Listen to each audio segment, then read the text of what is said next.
Tadanka Wajila Machiapi. Hello, my relatives. I greet you with an open heart and a handshake. My name is Tatanka Wajila. The name was given at birth. That's my great-great-grandfather, One Bull's name. And that's on my mother's side. And on my father's side, I'm Joseph McNeil Jr. My father is Joseph McNeil of the Greensboro 4 sit-in movement back in 1960. And I am the general manager for the Sage Development Authority. Here at Standing Rock Sioux Tribe, we're developing a 235 megawatt wind farm. The revenue will go directly to impacting our community and our beneficials, our community beneficially moving forward. So that really is going to be community driven, community directed, and it's a project that we look forward to once we get everything settled into the project and we're up and running, to give that type of model to all other tribes, communities of color, communities, nations, anyone that needs. But I want to thank you for joining us today, as it's Black History Month, and we do have a few folks here who want to talk about the intersections of Black communities and Native communities, Indigenous communities, and our struggle through colonialism and into modern times and breaking colonialism, how we can make progress and achieve moving ahead. So we've had a lot to talk about in this last 10 years, but really just in the last 4 to 5 years, there's been a real spark and awakening of a lot of different issues.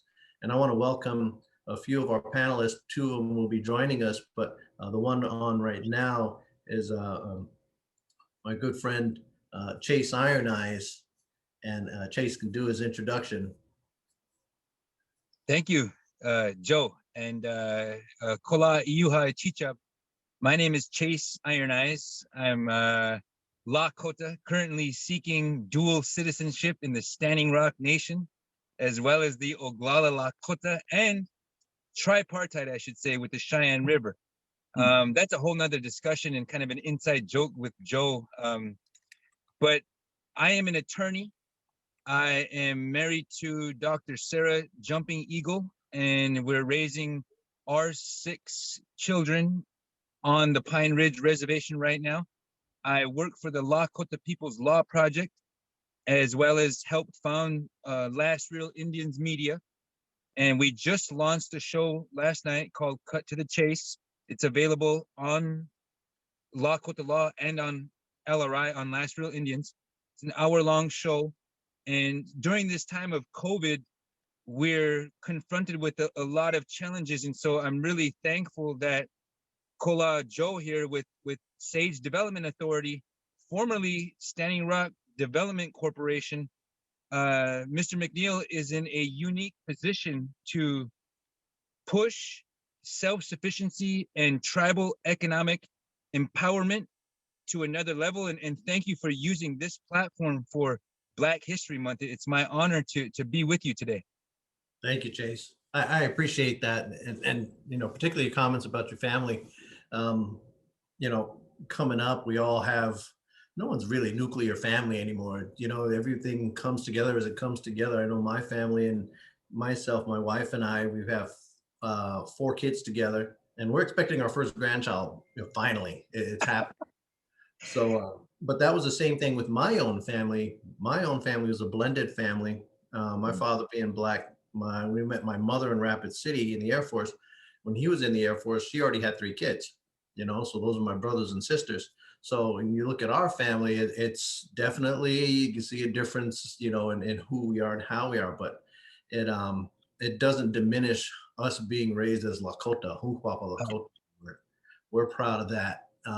And fortunate for it. I would say more so than proud. I think when we talk about being Lakota or Dakota, Nakota, we're fortunate because we're raised with these values. We're raised with this, our spirituality, with our connection, you know, and it's really strengthening that in these times moving forward.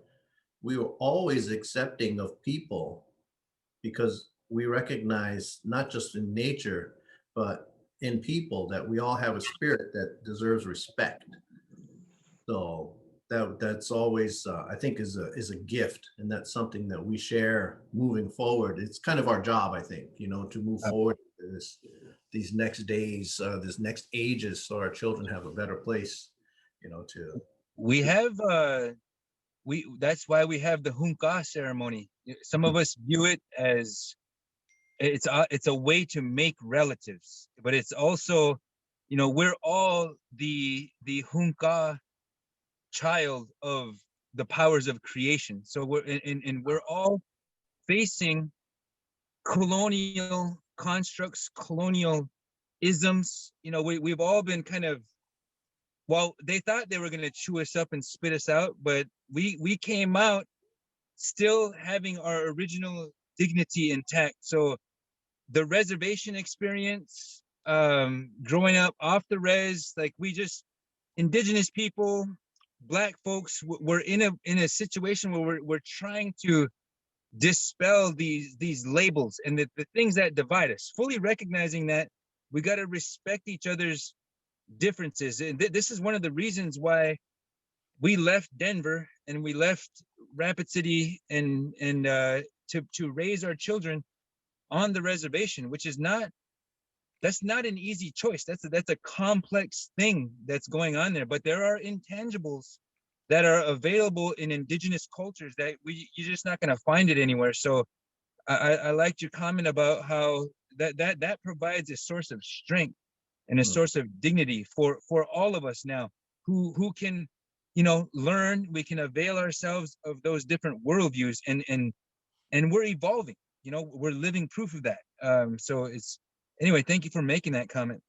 I want to welcome Brother Nataanii Oglala. Thanks for making time to join us today. And give you the mic, to introduce yourself and the things you've been through. But thank you. 4 years ago, you all came up here. Chase and I were already here, but you came up to stand up for us, for our water rights, and we really coalesced around that. I know it's you and I's first time meeting, but we were probably like 6 feet apart in a lot of spaces and places. So thanks for joining us today, and I'll let you please introduce yourself and tell us about what you're up to, sis. All right. Well, first of all, I just want to know, can you hear me? Yep. Got you. All right. Well, my name is Nataanii Means. Chante Washte Na Pitchis Apolo. I almost forgot. I was almost introduced myself in Navajo because I'm also Navajo. But yeah, I'm Oglala Lakota, I'm Diné, and I'm UmoNhoN. And the Oglala Lakota and the UmoNhoN depend on the Missouri River for water, have for eons. And I'm a hip hop artist. First of all, I'm a Lakota. I'm a protector. I'm a person that believes in our ways and believes in our societies and our ceremonies. I'm a hip hop artist. I'm also when COVID's not happening, we do workshops with youth around the country, around Canada and Europe, teaching them how to record music, teaching them how to express themselves through music and in healthy ways, because it's easy to get caught up in alcohol and suicidal thoughts when you're young. And growing up on the res, growing up in the inner cities, that's easy to come by, a lot of those things. It looks cool, it's glamorized on major media, but yeah, I'm also a frontliner when I want to be or when I'm needed, if I'm ever asked. So very good to be here. Appreciate everybody that's tuning in or that's going to be shared with this. So thank you for having me. Wopila. Oh, and I want to introduce to you, to the audience, everyone here, our sister YoNasDa, Lonewolf. Thank you for joining us. And it's great to have you. It's good to see you, to see your face again, see that smile again, and to hear your voice coming up. And I'll give you the floor to talk about how you've been, what you've been up to. And Well, it feels good to be amongst family. I'm seeing my brother Nataanii, my brother Chase, and even you, Joseph. I feel like this is a family reunion, so I know this conversation is going to be amazing, just because this is how we talk offline anyway. So, Anpetu Wi, my name is YoNasDa Lonewolf. I am Oglala, Lakota, and Black. My mother was from the Pine Ridge, South Dakota. She was full blood Oglala, Lakota, YoNasDa Lonewolf. And my father is Black from Brooklyn, New York. And I am a national community organizer, an activist, water protector, and most importantly, you all sister and a mother of 2 sons. So thank you, Oglala, for having me come and speak about this. This is something, as you all know, this is my life, is being Black and Native and being in both worlds. So to be able to be on this panel and to be amongst my family, it's a good day. So thank you. Well, I'm happy you were able to make some time to get on and join us. I think we need more time, to get into this. Probably part 2 is going to be good.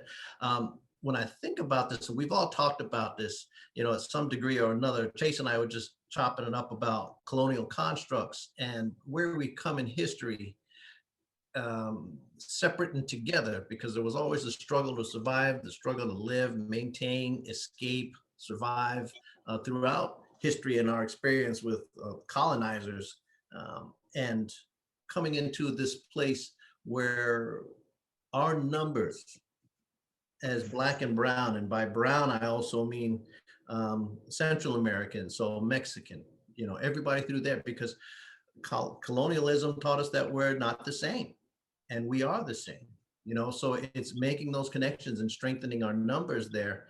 How do you see moving forward solutions to getting our voices together with that respect to where we've come from? Because the built-in separations, the divide and conquers, were put there immediately.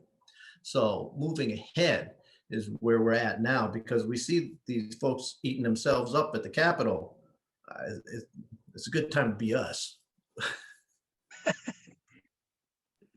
Well, I would say that all of us were all a part of a coalition of with Indigenous Peoples movement, and we all was right there during the Indigenous Peoples March. And to see, all Black, brown, and Native people and Asians and everyone coming together to talk about, Indigenous means original habitants of the lands. So when you look at that on a global scale, that's really people of color that are all oppressed from a common enemy, which is greed. It's just greed. That common enemy is greed, and so and colonialism as well. And I think that moving forward, we really made a huge impact, with Indigenous Peoples March and Indigenous Peoples Movement. We are now over 200,000 followers globally. We are now got verified. I think we was verified by the people before Instagram verified us. But but I think that us building a coalition, Lakota Law Project is a part of that coalition. Nataanii, is the hip hop artist, has been a part of that coalition. Even you, Joseph, as well. And so I think that us uniting and coming together with all different, we don't have to reinvent the wheel of what people are doing individually, but just coming together for that is really important, and something that I think that once I know for myself, being Black and Native, my mother raised me. And growing up in Arizona, it was it was all of us having to come together in order for us to have a Dr. Martin Luther King holiday.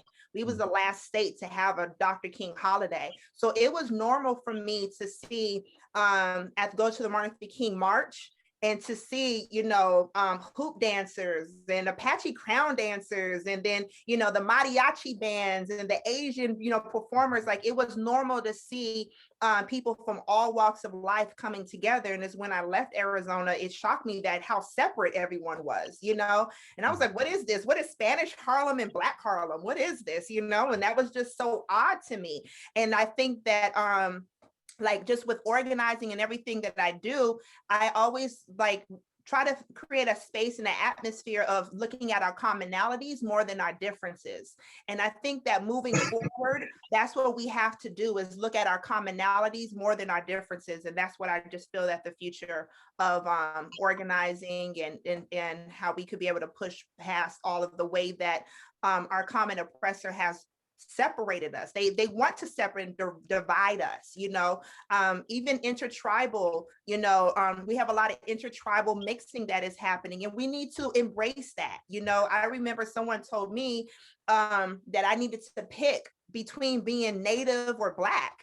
And thank God my mother, because my mother is Native, she is Lakota, you know, and I was like, I don't want to deny my father, you know, and I just feel that, you know, I love that Nataanii is Omaha and Diné and Lakota, you know, and he really represents those intertribal, you know, multi-tribalism that is in him, you know, because that makes him who he is, you know. The warrior part is that Lakota, that Oglala, you know, that medicine, that corn, and all of that is Diné, you know. So it's like it's beautiful to see that mix, you know. And even you, Joseph, I think that we just need to embrace how the Creator had our parents unite and come together to make us, you know, and we need to embrace those pathways.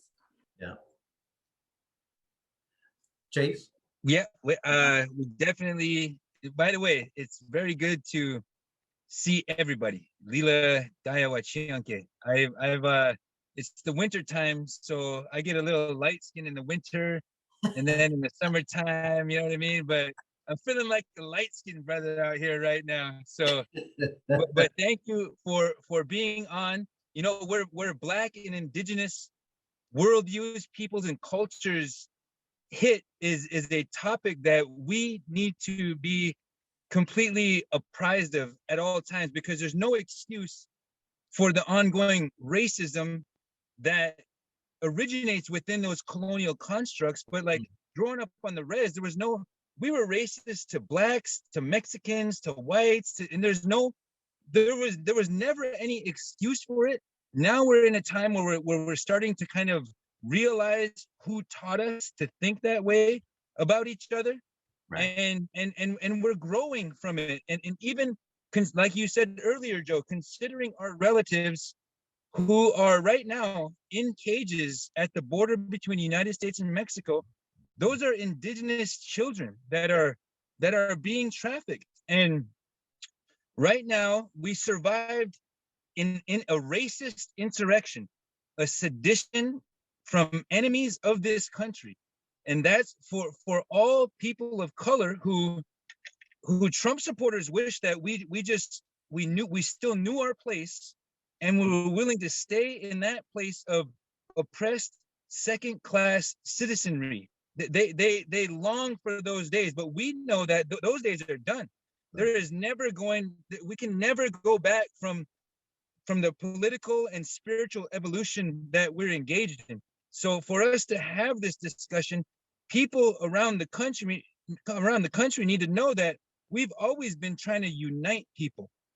We are trying to graduate from those differences that were assigned to us, and race, religion, gender, all of those things are assigned, and they're coming from human inventions.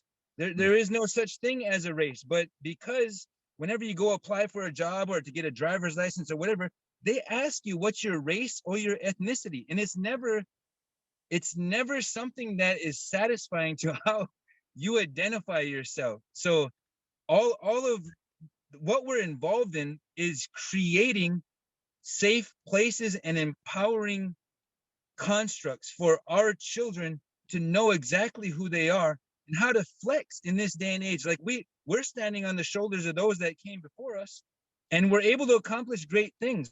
Now, I mean, I'm not beholden to the blue team, but I'm glad that the Democrats are in office right now, as opposed to who was just in there. And because of the work that Nataanii does, that YoNasDa has done in ATL in Atlanta, right. We were able to flip the Senate down there in a very short order. We were part of that. We were adding to what Stacey Abrams was doing over a 10-year period. So I think that the sky is the limit here, and we are recreating the kind of world that we know we deserve.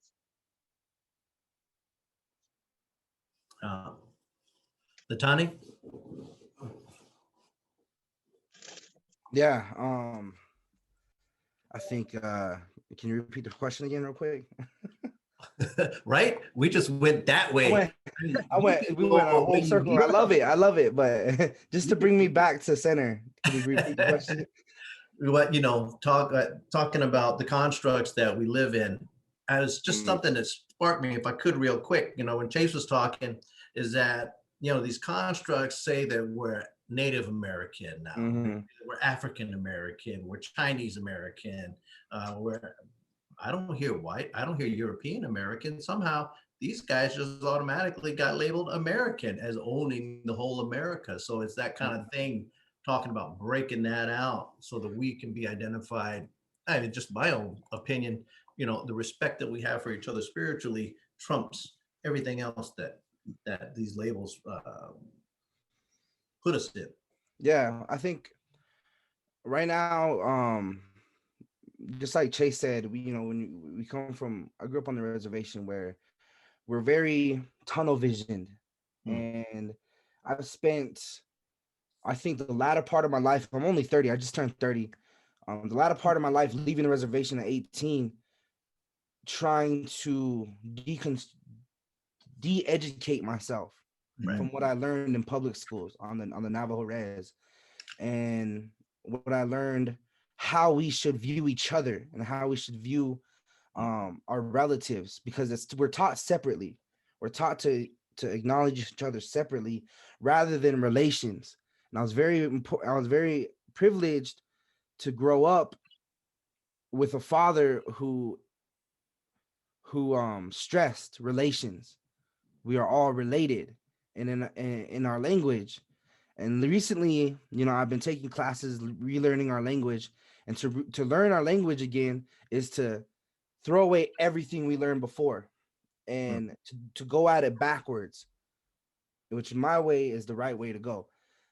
But to deconstruct ourselves is to stop using terms in English, is to stop acknowledging places, to stop acknowledging each other in English. With the way we grow up, and my mother has taught me this, is that you acknowledge each other by relations. Chase is my older brother, my chie. YoNasDa is my older sister, and I forgot how to say older sister. Mitawichu? No. Tonke.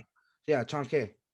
And so that's how we go about relating to each other. Joseph, you will be my kola, and that's how we create each other. It's that in that moment, we're not strangers, we're not acquaintances, we're related. And it's coming back to that idea, to that creation right there, that we need to bring back to our children, to our kids on the res. And it's taking the education that we learned out here, and also, I think that's why where I'm at right now with my hip hop is that going back and teaching them, where it comes from. Whenever I do workshops, I always teach the kids about where hip hop has come from. It comes from the black and brown youth in the boroughs of New York City. It's music born out of struggle, and now it's here with us. Now educate yourself on the wider world, and don't be so ignorant. Our people can be so ignorant. And it's a learned behavior. Right. And we have to have patience with one another. And that's hard for me to have, even with my own people, let alone with white America. I have to have patience with everything. And it's so hard. But patience is one of the virtues in our Lakota society. And right now I'm just in a place in time where I'm learning our values, as our 7 values as Lakotas. I'm learning our language, and I'm trying to apply it to this Western society. And it's very hard. It's very hard because the Western society, to us would be backwards. Everything is backwards. Mm. And it's hard to maneuver in that. But I think that's where we're at, you know, with these constructs, is breaking down these constructs. You have to break down the language. You have to break down English. We can't use it no more. We can use it in settings like this, Right. you know, Right. but, you know, greeting each other, that's where we started, you know, just like how we started today. Anpetu Wi Dialogues, na petu Zapalo. You know, I said, today's a good day. I greet you with a good heart and a handshake. Mm. And that's the proper way to start it out. So applying that to everything else we do in the world, it's important. And it breaks down our Western mentality. Thank you for that. You brought up a real good point there, and it takes us back to why one of the reasons why we're talking today. Hip hop is the voice of struggle. I think it was the early '80s when Curtis Blow was starting to come up, and those were the breaks, and I was a little tight, like down in North Carolina with my dad's folks. I was the highest yellow one in the house, moving. And I always had a great time, but that is the voice of struggle. And so I came up in both, just like YoNasDa was talking about. And, I'm so happy, like to hear you, get down, Nataanii, because we were in DC, at the IPM march, and we're all in that little club, and you were busted out. And I was this old man shaking it in the crowd. People were looking at me like, what? But the struggle between the parallels between the Black community and the Native community, where we have been placed, and I say this because it's different and the same. The policy, and I hate to use that word, but the policies are always different. It was extermination, and take the land. It goes back to greed. Exactly. And I love that you said it. It goes back to greed, taking the land to take the resources of it. We're going to move you off. And their religion told them they can't kill us all. And at the same time, they brought the African over to toil and work the land and treat people like cattle and chattel slavery. The systems were brutal, horrifically brutal. So, the policies were different, but the genocide was the same. And I think that flavor, that word right there, genocide, really needs to come up to a place where it's not an abstract. Nothing against my Jewish brothers and sisters, but that was not the only Holocaust. We look at the greatest Holocaust that we can remember in modern times. It happened at 55 million plus north and south on Turtle Island. So, parallels between our communities. What are your thoughts?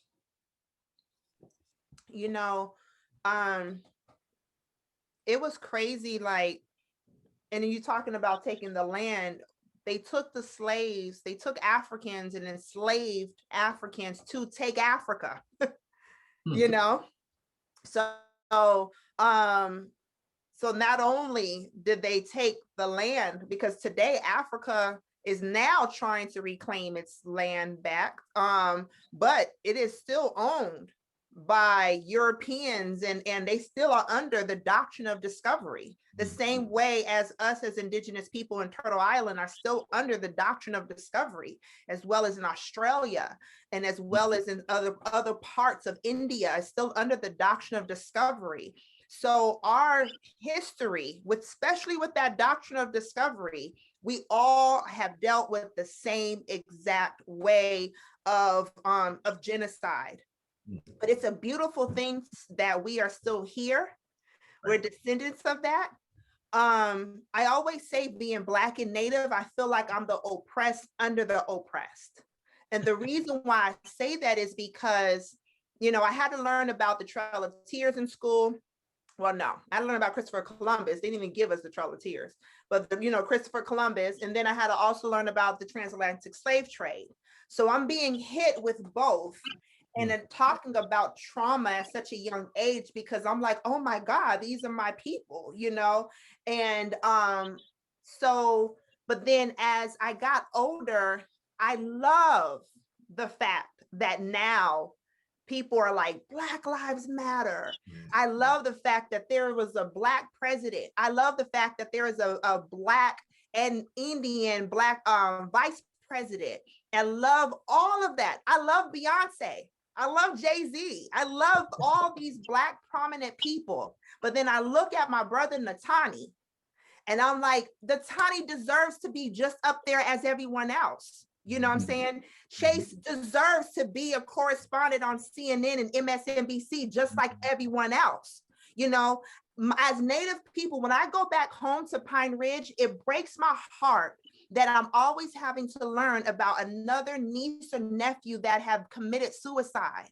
When I go back home to Pine Ridge, it breaks my heart that I have to prepare myself for not just joy and pride that I'm about to see my family, but I have to prepare myself to hear to go to a funeral that just may have happened. I remember last December, Chase, you remember this, like or 2 Decembers ago, just when I land to go to my Unchi's funeral, my cousin just committed suicide. And I was like, oh my God, like, and he's the first place that I go to right when I hit that border, you know, from Rapid City to Pine Ridge. So I was like, I just was in shock. And no one talks about it. No one talks about it. No one knows our greats. No one knows about Tara Houska. No one knows about, you know, Sarah Eaglehart. No one knows about Nataanii Keese. The list goes on and on. Superman, you know what I'm saying? Like all these great prominent leaders and actors and performers, you know what I'm saying? And as you all know, like that's my passion. That's my passion. Like I was like, yo, we're going on the Breakfast Club. Like not only did I go on the Breakfast Club to represent for Indigenous Peoples Day for the first time, but the second day I said Nataanii, Keese, Flores, and Washington Weed. I was like, yo, we all going to the Breakfast Club. Like we're gonna show everyone that it's not just Black and Native. Like we're not a monolithic people. We're gonna show that we come from all various tribes, and we also have hip hop. We was on Shade 45. We was on all these different platforms because I always want to make sure that, you know, we have a right to go into these spaces and to have this type of popularity as Black people do too. I feel like there's times that sometimes where we're back in the civil rights of your father, Joseph, as Native Americans. We have to fight for representation to say that we're still here. We are fighting for existence as Native Americans in 2021. And that is sad. That is so sad. A lot of people don't even know that the reason why they're able to burn sage outside and pray outside is because of my mother, Nataanii's father, and Chase, maybe one of your, I don't know your American Indian movement relatives, but I know it's someone in your relatives, but because of the American Indian movement that walked during the walk that I was born in 1978, the longest walk, in order for us to have the Freedom of Religious Act. And where is that recognition? People are selling sage. They're out there with sage all the time at these marches. Where is the recognition? How come they're not doing land acknowledgement? You know, there's certain things that I feel that if you are Black and you must, or whatever race you are, but you have to acknowledge Native Americans and in everything that you do. Because guess what? I always make sure that is, but it can't just be me. It can't be me at the Million Man March or at the Women's March pushing for Native American representation. It has to be more of us. And the reason why I push this so hard is because we are the oppressed under the oppressed as Native people. We have our Beyoncés, we have our Jay-Z's, you know, we have our Obamas in Native country as well. And which just goes down to we are still here and we still exist. And I think that what this, like platforms like this, but there's so many, I love that Native Twitter, Indigenous TikTok is blowing up, you know, right now. But there's more to us. There's over 60 million of us now globally, you know what I'm saying? So yeah, That's what I wanted to say. You brought up some real good points. I think particularly invisibility, you know, the land acknowledgement is great, but there has to be follow-up. Not just that you live, like if you're in Massachusetts, you live in the land of the Massachusetts, you know, up there in the Pequots. What did that mean and what was their experience? What was the genocide that happened to them? What's the real history? We have to have that respect and push that effort. And that takes getting representation into school boards, you know, addressing curriculum, addressing museums, histories, and, you know, really tackling this whole false dichotomy of what is American history, because it's indoctrination. And we see that all those indoctrinated marched on the Capitol. But I always say this, I want to say this real quick, Joseph, is that we are more than just a prayer and a song. Yep. Don't just invite us to do prayer and to sing, you know. Yo, I'll take that. I'll take that. So what are your thoughts, you know, and in these last 4 years, there's been so much that happened. No Dapple, how did it affect your life? And, you know, not right after that, then comes George Floyd. So our invisibility veil was pulled a little bit. People said, oh, snap, these guys are fighting for clean water. What's that about? How did that affect you individually and with your work that you're doing? Let me jump in for a hot minute. Tani, you ready to go? Oh no, go ahead, bro.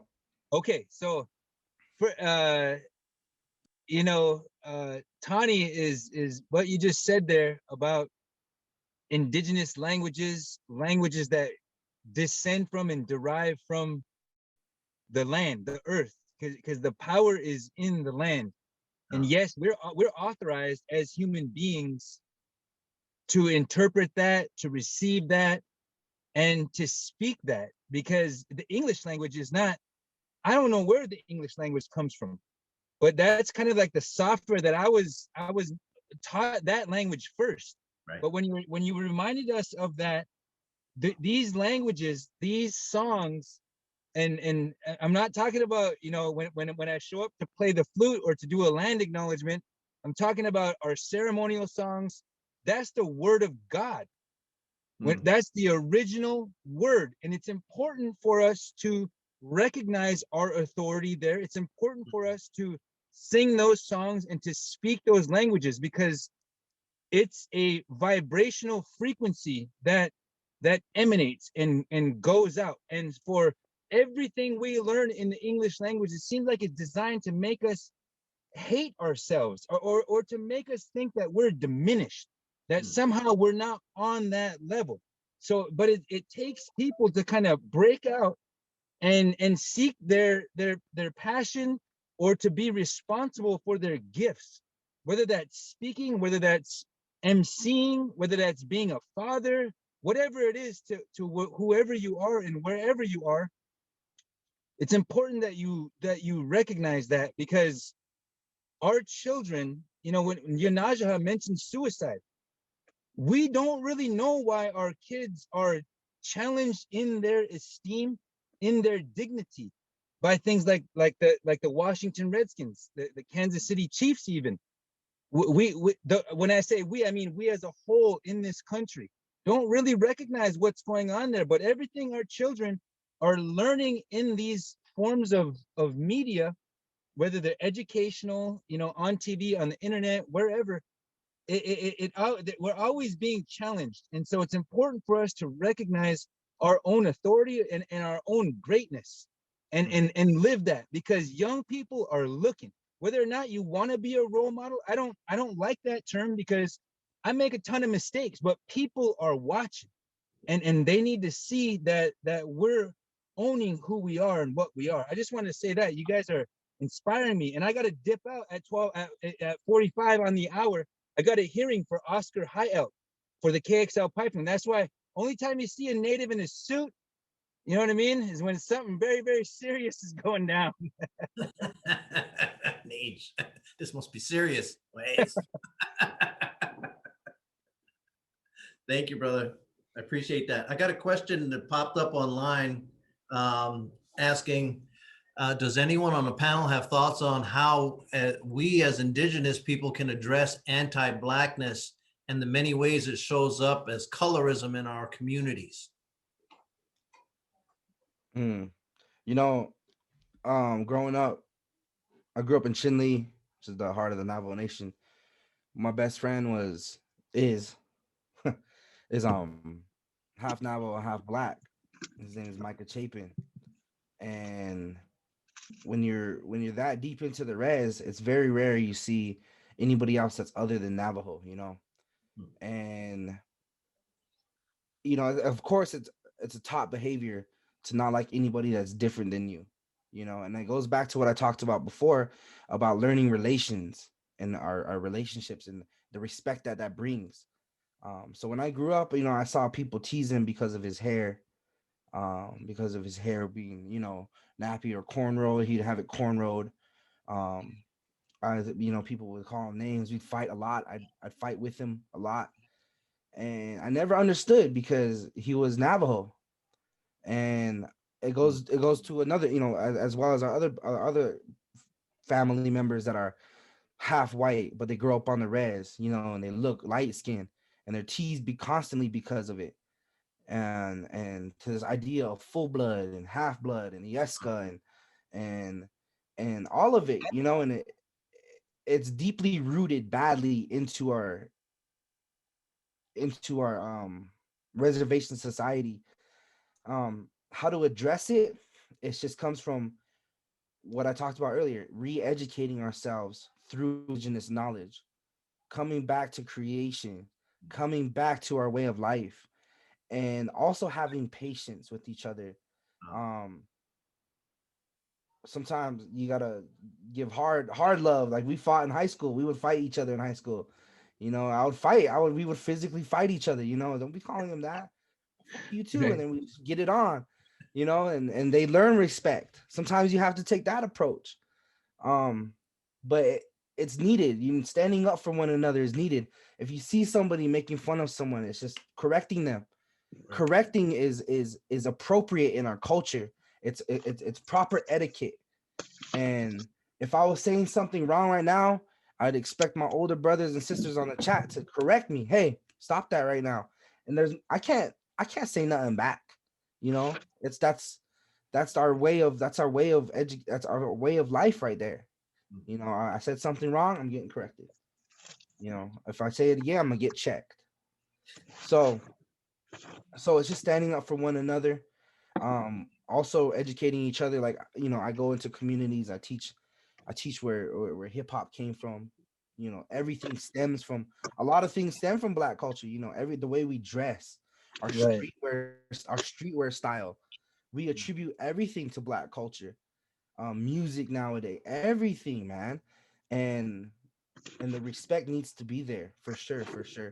Just like in Standing Rock, I was a part of Red Warrior Camp, the only camp not to be infiltrated.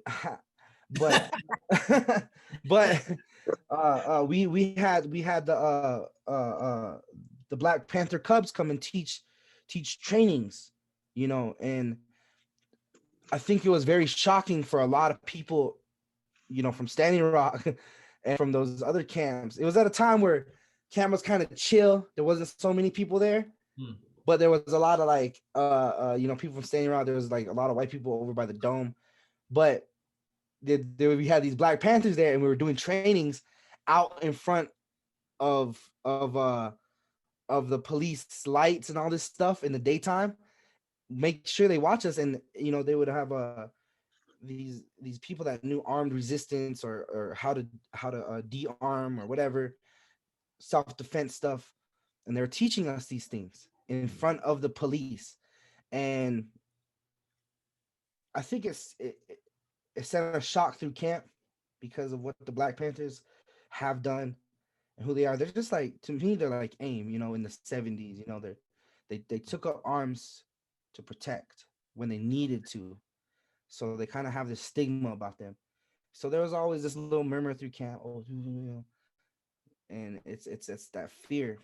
But you know, we tried to include everybody in camp. We would go around and say, hey, the Black Panthers are having a training here. We would like you to be a part of it. and people were very reserved, very standoffish, and there's nothing we could do but be inviting in that situation. Show them that we're inviting them.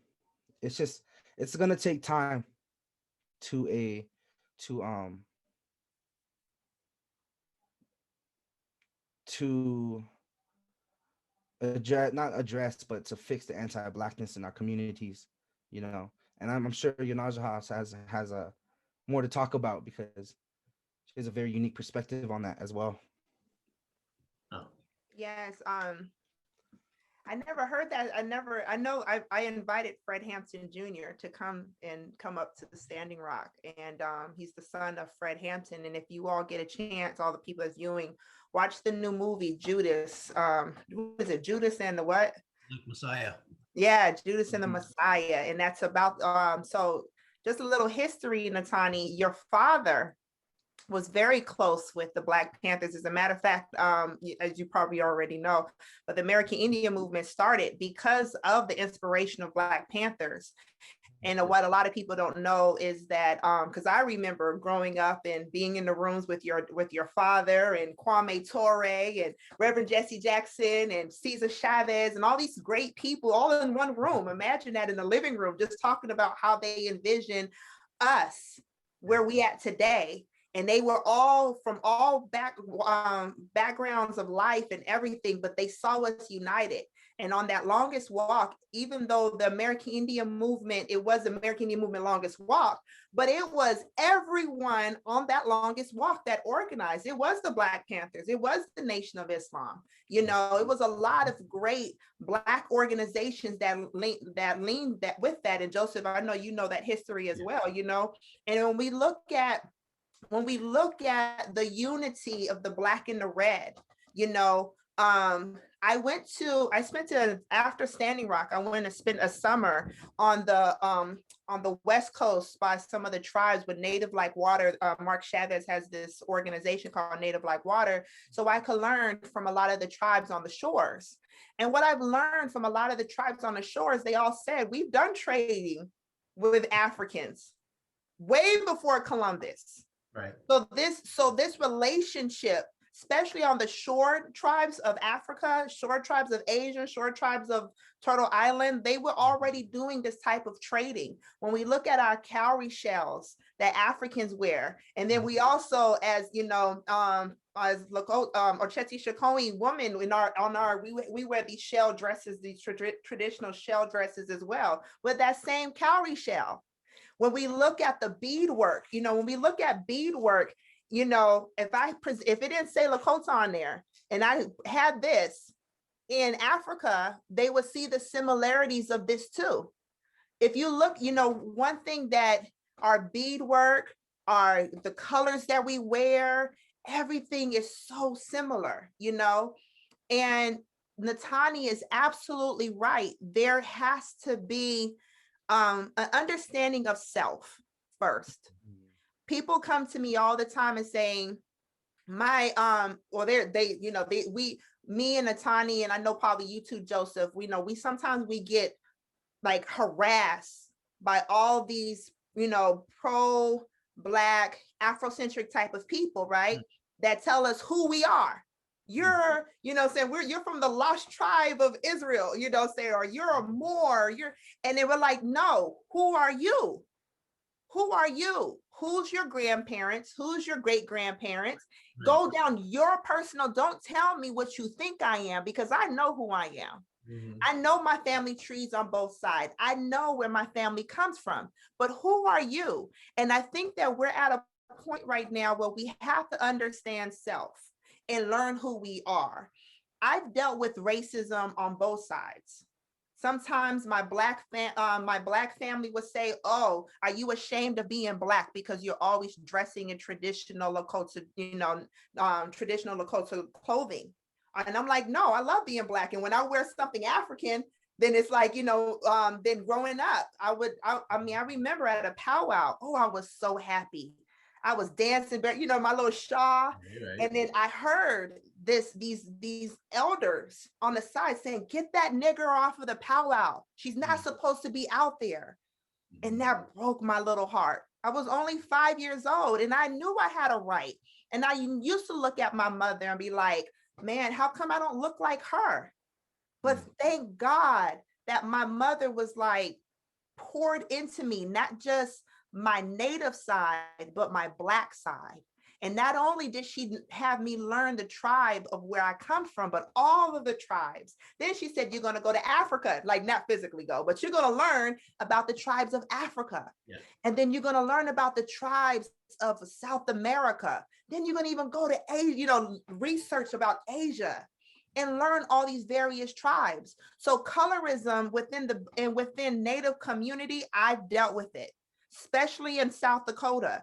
There was only a handful of us, probably not even that. My mother didn't really like to take me to the res because of the color of my skin. My brother's lighter than me.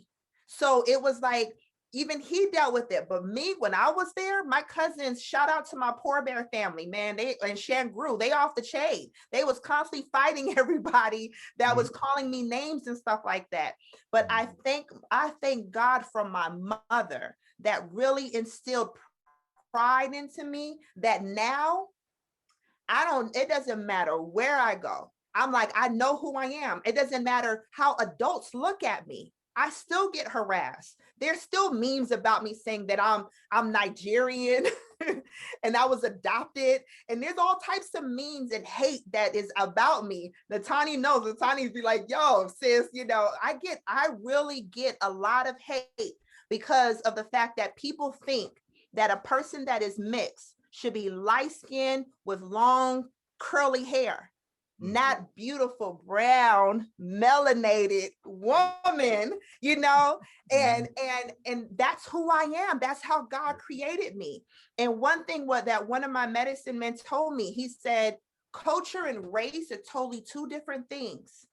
When you understand your culture and that pride, that is the number one thing that I think that we need to get back to, is understanding your culture. Because you could say that I'm Black and I'm proud, but if you don't understand the culture of Black, what is Black? What is the culture of Black? What tribal affiliation because there's over 10,000 tribes in Africa. Everyone is not accustomed to kente cloth and mud cloth. There's a story behind that. So understanding what tribe affiliation you are as being a Black person or African American in North America, learn that. So I think that we have to learn self. And for all the adults that's out there, please, please, please do not think that because someone of the color of their skin, and they're saying that they're Native American, that you have the right to judge them. And to say, no, you don't look like the Pocahontas, the Disney character, or you don't look like, however you think a Native American should look like. I'm not less Native because of the color of my skin. Right. I'm proud Oglala and I'm proud Black, so yeah. It goes back to that one drop rule. Yeah. It does go back to the one drop rule. If you looked at me, you think I was Boricua, possibly, or maybe even Hawaiian. I got told that. You wouldn't think that, oh, this guy's Hunkpapa, No, I look like my daddy, Yes, and so and when I'm, in North Carolina or I'm in New York, I don't fit in. Everywhere I grew up with, they was like, oh, Sacagawea, and they were always saying stuff to me about it because my mother went to school and I grew up in an all-Black school. She went and talked about our culture and our history, and I got it. I got it for the rest of my life, but that's all right. I found it coming back full circle when we were at Flint. When we went to Flint, remember, sis? We was at Flint. Yeah. And there was a girl from BLM, and she was listening to us talk, and she's just started crying, and she was upset. And I was like, "What's up?" And she said, "I don't have that connection." I said, "Yes, you do. You do. Everybody has a connection to the earth. Everyone has a connection to the land." Yes. And that's where we really need to, tell people this and have them understand this. Even if you're European, go back to Europe. You might like it. but your connections there. It's your homeland, like, yeah. It's your homeland, and your connection to the earth is there. Maybe you'll find peace in your spirit, and an abatement of that greed and that conquering thing, whatever it is they got going on. But everybody's indigenous somewhere, but we need to get connected back to the earth, because as we believe, from your toes into the roots to your hands to the stars, we're connected. All of our ancestors are waiting to hear our voices and speak and help through us. So climate justice, let's talk about climate justice, what it means to you guys before time is just about up. And that's the world. Part two, Joseph. It is part two. If you're down, you're down. So what's climate justice to you? How do you see that moving forward? And what do you think is the real focal point, or where we need to act on in our communities? Nataanii? You know, climate justice. Climate justice is giving our land back. Yeah. Is giving our sacred sites back. It's allowing us to pray where we need to pray without any involvement, permission, any kind of back and forth with any government entity. We have a Sundance in the Black Hills that my dad had helped start in the 70s at Wind Cave National Park. It's a national park. Wind Cave is in one of our creation stories.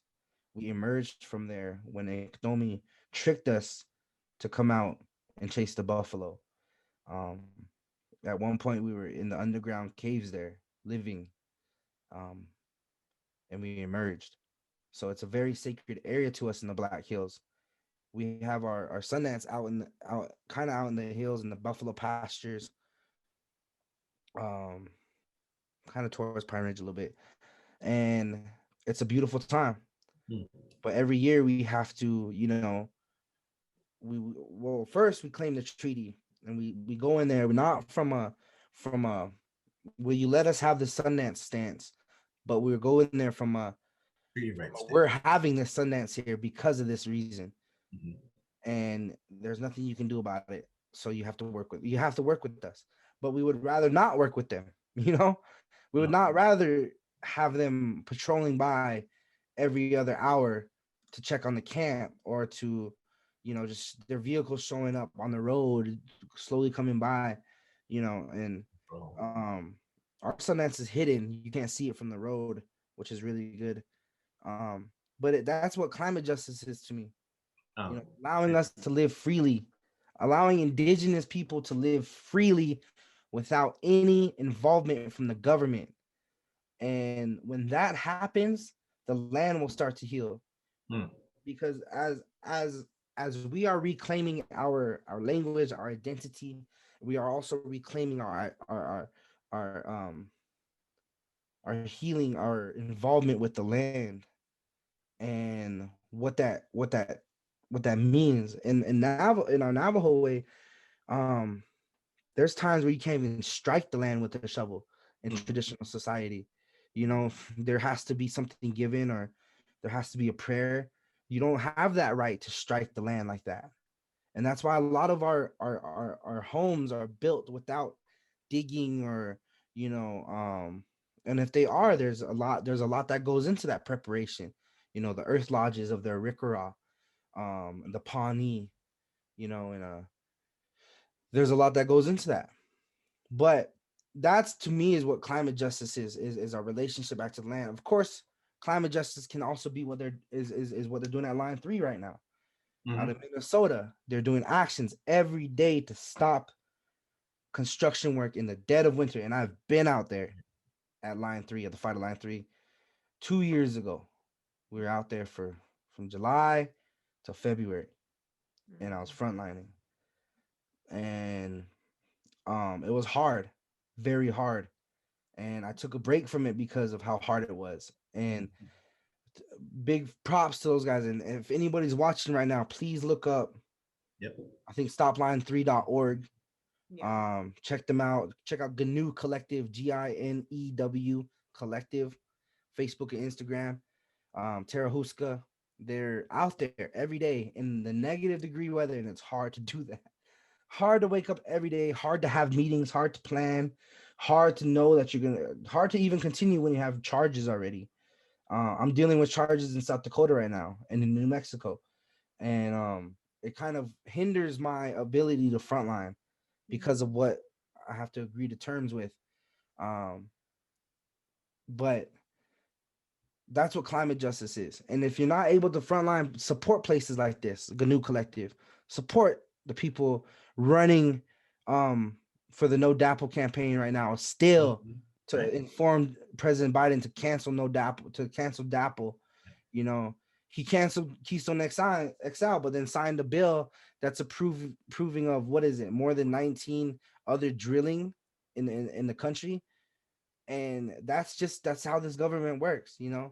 They give you a little piece, Take the and then rest. they're gonna fucking take the rest of it behind your back. Mhm. And we're used to that. Yeah. We're used to that. There's Nataanii, nothing new. Yeah, this is us. It's to us. We're gonna keep fighting. That's all we know to do, is to keep fighting.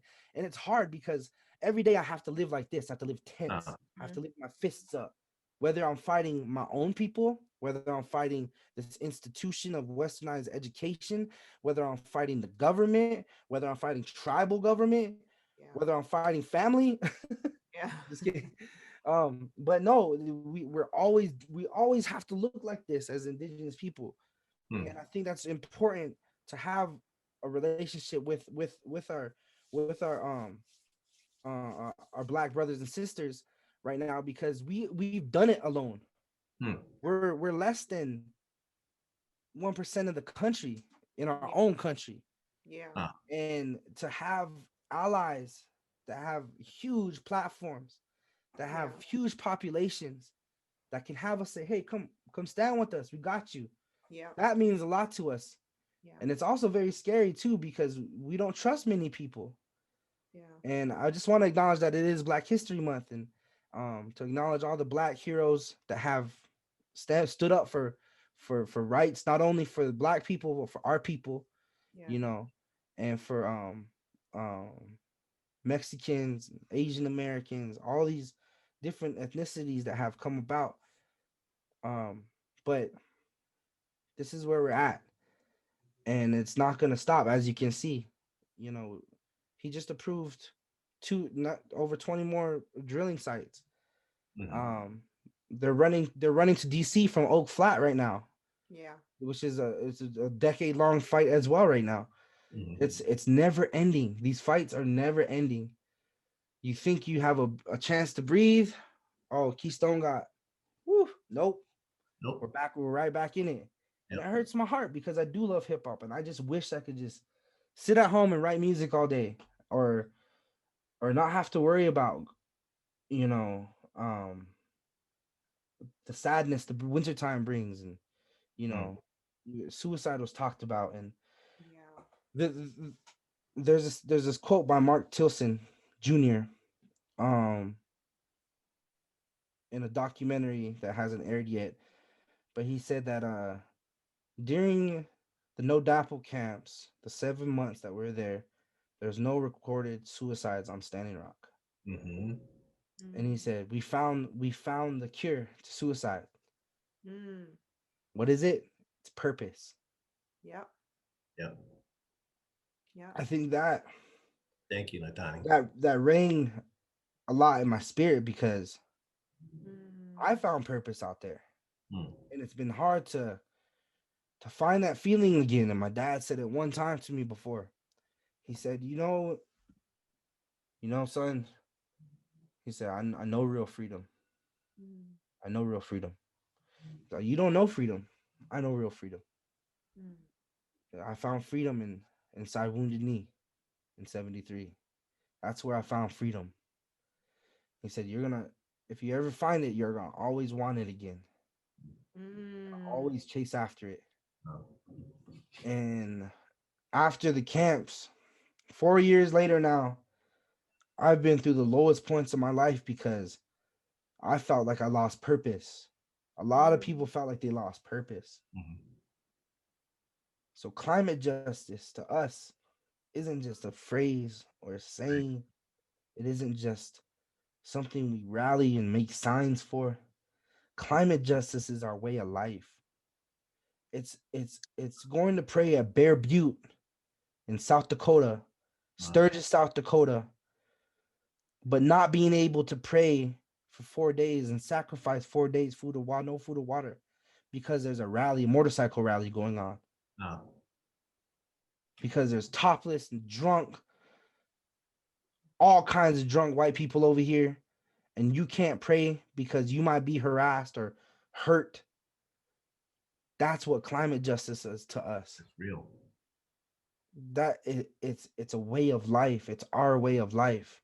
Climate justice is acknowledging the 4 sacred mountains of the Diné at the proper times of the year, going there and leaving offerings and being able to. So that's what climate justice is to us. It isn't just a saying, it's a way of life. And we're never going to stop fighting for it. I'm never, ever going to stop. People are never going to stop. People are ready to lay down their lives if it came down to it for their sacred sites. And I've been in discussions about that. And that's a very real mindset, very scary. And it's happening. So even with Trump out of office now is one of the worst 4 years of my life. Word.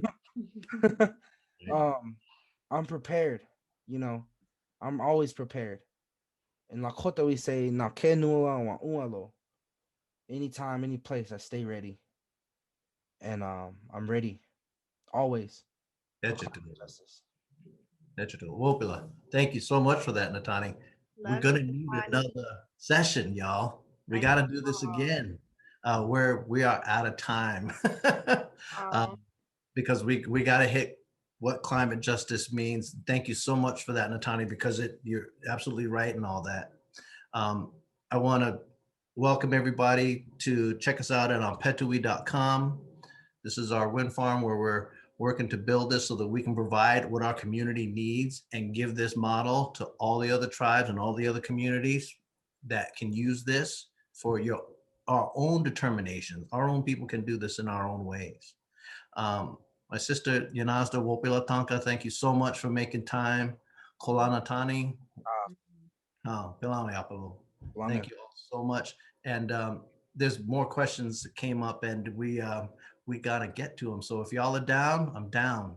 I'm down. I think this is great. Nataanii, I love you. You need to come to Atlanta for revolutionary healing. I want to so bad. I've always wanted to go to Atlanta. Yeah, you got to come to Atlanta and turn up with us. I know. Me. Oh yeah, Joseph, you always, this is home. You could come on down south. On the 3rd Sunday of every month, I have revolutionary healing. Yeah, and it's an organic space for us. I mean, especially for organizers and activists and families and just anyone basically that don't to have the tools to be able to have a healing space on the 3rd Sunday of every month. I pick a new location in Georgia, outside, connected to the land, away from the concrete jungle, and we just built it in Nipi down here too. Oh wow, nice. Yeah, on a black farm. We built it in Nipi. For those that don't know, it's a sweat lodge, and Keith built it. Keith came down here because he knows that I'm battling cancer, and so it's difficult for me right now to go back home to South Dakota for ceremony. So he was like, I'm bringing ceremony down to you, to Atlanta, Georgia. So we have an EP here. So yeah, it's beautiful. So y'all got to come down on the 3rd Sunday of every month. Just come on down. You can stay at my house. Check out YoNasDa, everybody, on IG, Queen YoNasDa, and Nataanii. He's on Facebook. We found him there. Chase really chased him down for us. So I'm happy we're connected. We can get connected again and start talking about this. Our kids ran yesterday, for the Dapple line again. They put it back in Biden's face. Check Yeah. out line 3 of the work Tyra's doing, Oak Flats. I'm happy we got Indigenous people's our land movement. back at Bears Ears. You know, Yes. those things are positive things, but we got to do this again and keep the message going. Wopila Tanka, how mitakiapi, mitakiyase. Wow.